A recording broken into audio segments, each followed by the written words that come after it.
ஜெய் சாய்ராம். ஜெய் குரு தேவதத்தா. குருர் பிரம்மா குருர் விஷ்ணு குருர் தேவோ மகேஸ்வரகா.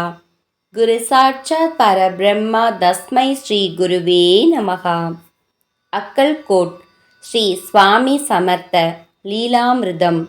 அத்தியாயம் 92. தூய்மையான பக்தி.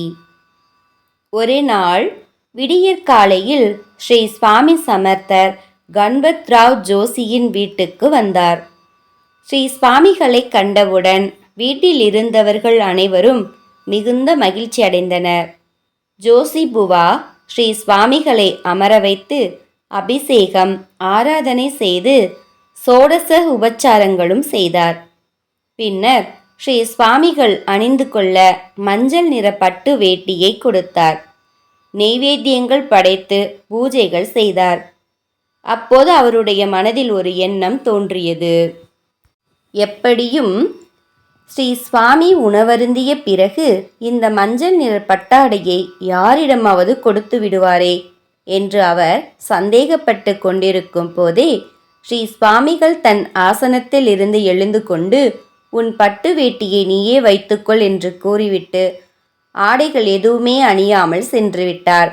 ஜோஷி புவா மீண்டும் மீண்டும் ஸ்ரீ சுவாமிகளை மன்றாடி கேட்டுக்கொண்ட போதிலும், நீ வேட்டியை பற்றி சந்தேகப்பட்டாய் என்று கூறியவாறே தெருவில் இறங்கி நடந்து சென்று விட்டார்.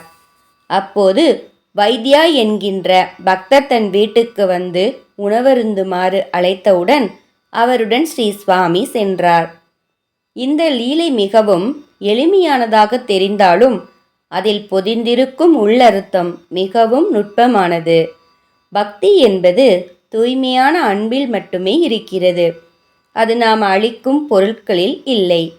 இதை புரிந்து கொண்டால் நம் வாழ்க்கை வளமாக இருக்கும் என்பதை நமக்கு உணர்த்துவதற்காக ஸ்ரீ சுவாமிகள் இவ்விதமாக பொய்க்கோபத்தை வெளிப்படுத்துகிறார் என்றே தோன்ற வைக்கிறது. ஜெய ஜெய ஸ்ரீ சுவாமி சமர்த்.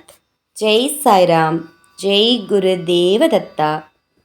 அனந்த கோடி பிரம்மாண்ட நாயக ராஜாதிராஜ யோகிராஜ பரபிரம்ம ஸ்ரீ சுவாமி சமர்த்த மகராஜ் கி ஜெய்.